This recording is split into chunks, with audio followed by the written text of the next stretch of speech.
हैं। तो कहीं मत जाइए दोस्तों, बस कुछ ही पल में हम आज के प्रेजेंटेशन के साथ लौट आएंगे।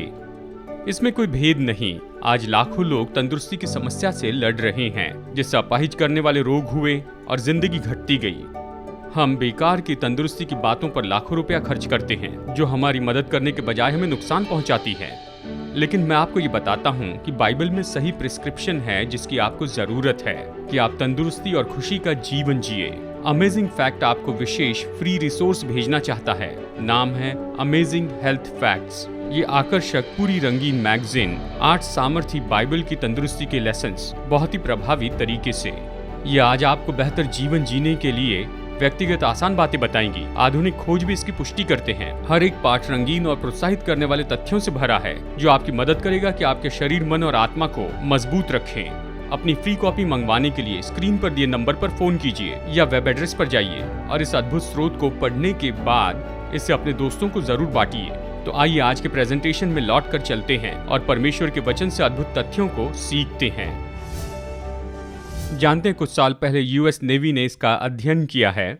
उन्होंने कहा कि कारण ये है कि जो कुछ भी हम सेलर्स या पायलट्स को जिन्हें गोली लगी खाने देते हैं, अगर उन्हें कुछ खाना है, देखिए ये तो दूसरे विश्व युद्ध के समय की बात है, पता नहीं था क्या खाना और क्या नहीं। जानते हैं, उन्होंने बहुत से डॉलर खर्च किया, अध्ययन किया और फिर क्या पाया पता है? नेवी के अध्ययन में ये सारांश निकला, अगर उसके पंख और चोयेटे हैं तो उन्हें खाना सुरक्षित है। बाइबल में क्या लिखा है इसे पढ़कर वो बहुत पैसा बचा सकते थे। और आप लेवी व्यवस्था में इसे आगे पढ़ सकते हैं। लेवी व्यवस्था 11:10 में कहता है, और जलचरी प्राणियों में से जितने जीवनधारी बिना पंख और चौयटे के समुद्र या नदियों में रहते हैं, यानी सारे जल जंतु जिनके पंख और चौयटे नहीं हैं, जो भी पानी में रहते हैं या पानी में चलते फिरते हैं, वे सब तुम्हारे लिए घृणित हैं। परमेश्वर क्यों चाहते हैं कि हम कुछ निश्चित चीजें ही खाएं? ये सारे जल जंतु जैसे केकड़े, लॉबस्टर्स और ये सब वो स्कैवेंजर्स हैं। पकड़ने वाले सड़ी हुई मछलियां ऐसे जाल में डाल देते हैं और परमेश्वर ने इन्हें गार्बेज कैन जैसे बनाया है इस संसार को साफ रखने के लिए। वो सारे टॉक्सिन्स खाते हैं और वो ये सारे टॉक्सिन्स खींच लेते हैं। हमें इन्हें नहीं खाना चाहिए बताया गया है। और मैं बस यही कहूँगा कि ये सब खाना ठीक नहीं है। जब श्रिम्प दी जाती है तो अतड़ियों के साथ में दी जाती हैं। डाइजेस्टिव ट्रैक्ट सेलेना के साथ ये सब कुछ आपके लिए खाना अच्छा नहीं। और देखिए, पानी के नीचे में जहाँ पर केकड़े वगैरह होते हैं वहाँ पर सब टॉक्सिन्स होते हैं। प्रभु ने इन जलचरों को बनाया ताकि प्रकृति साफ रह सके।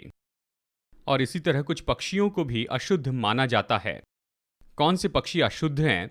लेवी व्यवस्था 11:15 और 16 में ये कहता है कि हर उकाब और भांति भांति के सब कौवे और उल्लू और शुतुरमुर्ग, तखमास, जलकुक्कट, यानी जो लोथ खाने वाले मांसाहारी पक्षी को अशुद्ध मानते थे।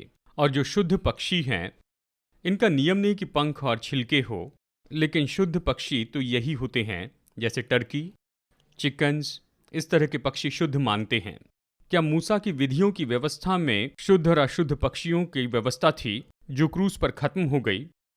कुछ लोग ये सोचते हैं। उत्पत्ति अध्याय 7 वचन 1 और 2। तो कुछ लोग कहते हैं, खैर ये तो ऐसे नियम है जो यहूदियों के लिए थे, शुद्ध और अशुद्ध के नियम। क्या नूह यहूदी था? आइए इसे पढ़ते हैं।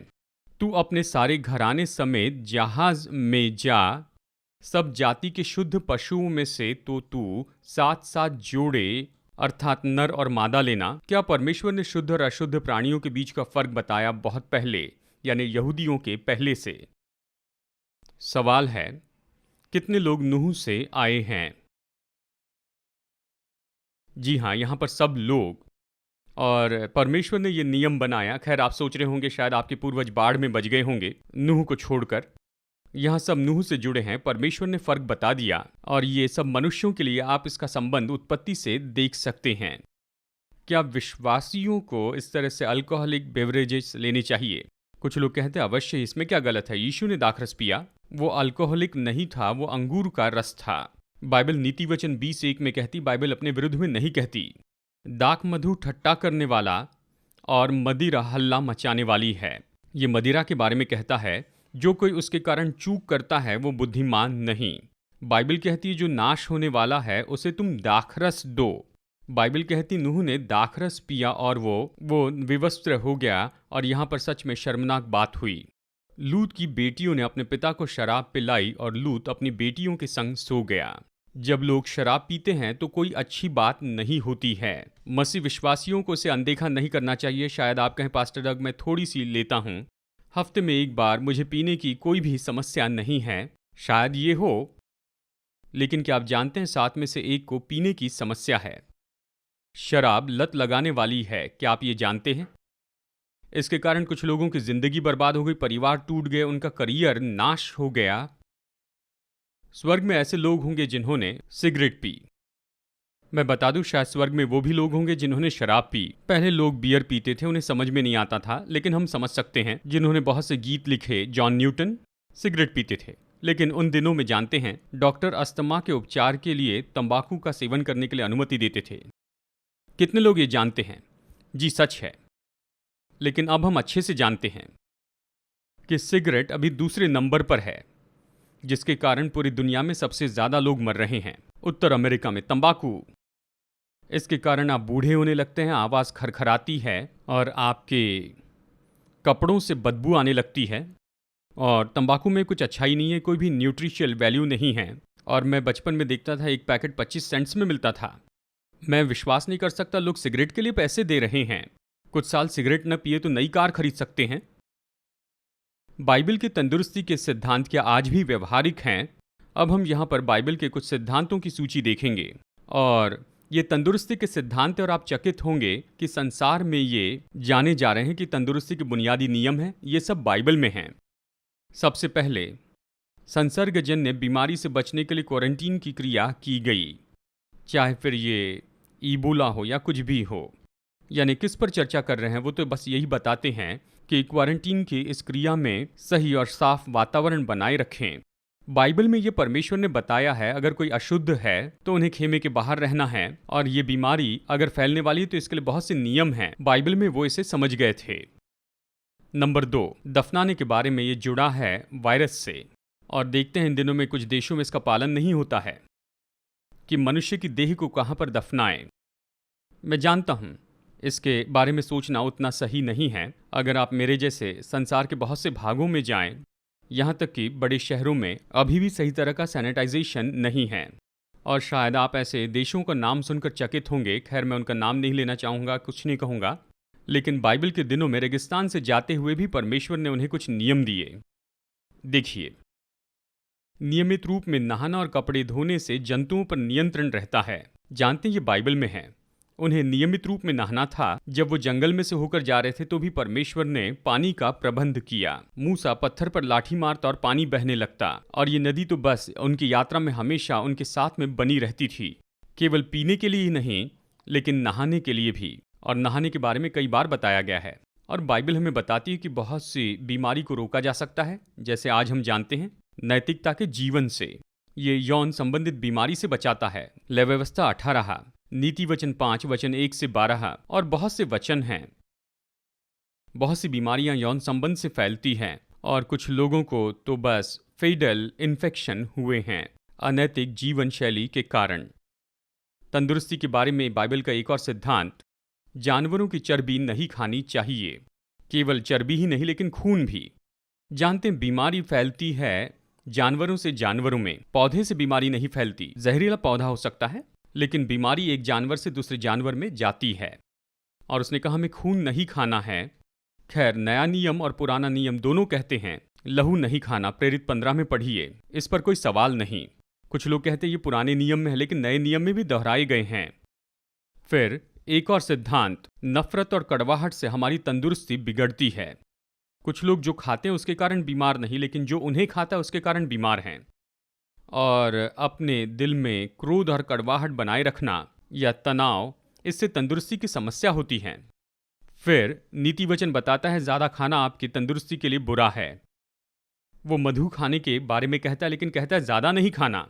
आप अच्छी चीज़ें भी बहुत ज़्यादा खा सकते हैं। देखिए, सूमो रेसलर ज़्यादा दीर्घायु नहीं जीते हैं, क्योंकि ये अच्छा नहीं है। और फिर हमारे शरीर को सही आराम चाहिए।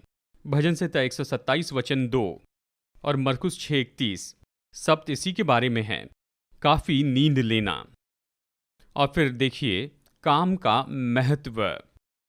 केवल यही नहीं कहता कि 7वें दिन आराम करना, लेकिन 6 दिन तक क्या करना है? काम। जे का उत्तर है सकारात्मक रवैया अच्छी औषधि है। प्रभु ने कहा है कि खुश हृदय तो औषधि के समान होता है।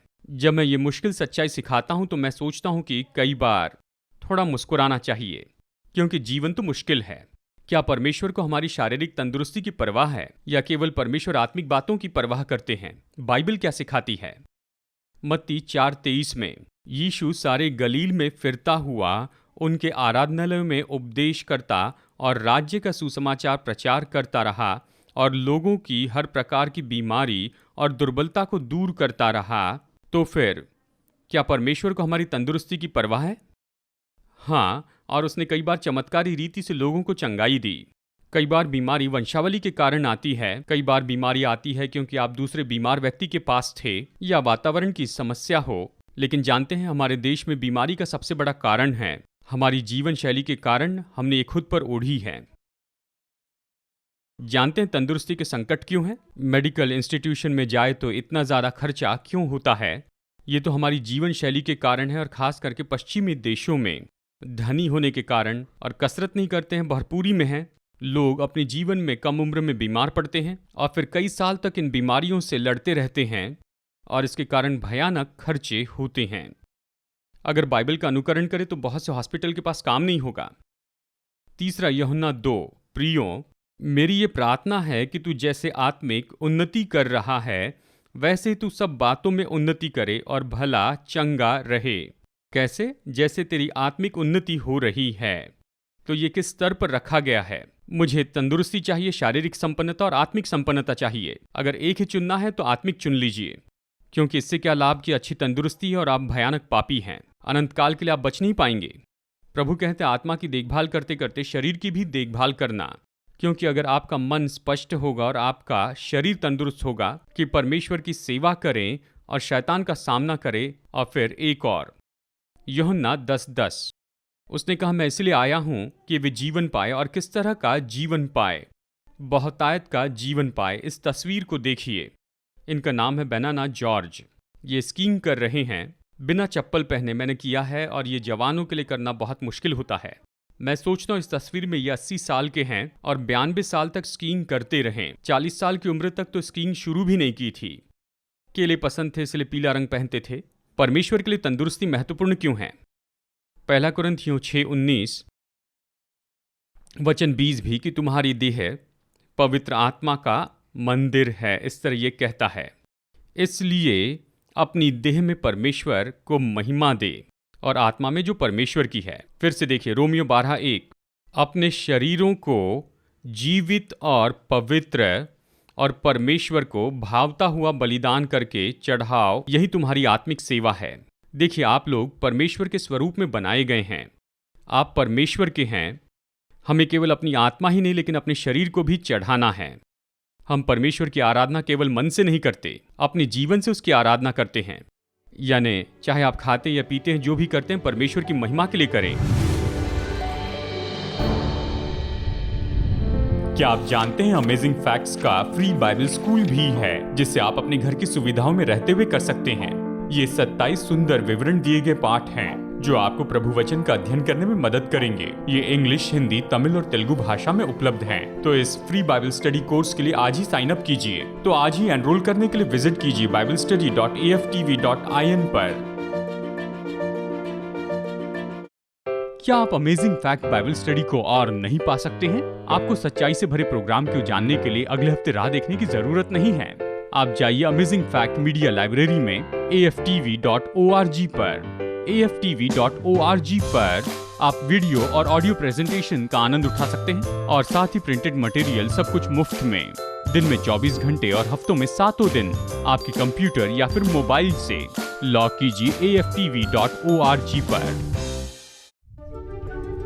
50 साल से भी ज्यादा समय से अमेजिंग फैक्ट्स बाइबल की सच्चाई को पूरे संसार में बता रहे हैं। यीशु की आज्ञा है कि हम प्रचार करें, हर देश में, हर जाति में, हर भाषा में प्रचार करें। आपकी प्रार्थना और सहायता के लिए धन्यवाद।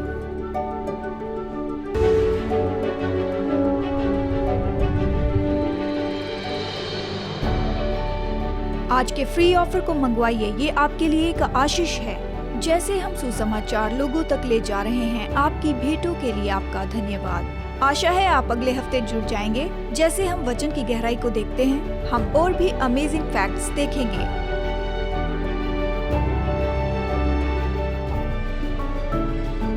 ये प्रेजेंटेशन अमेजिंग फैक्ट्स के मित्रों के द्वारा लाया गया।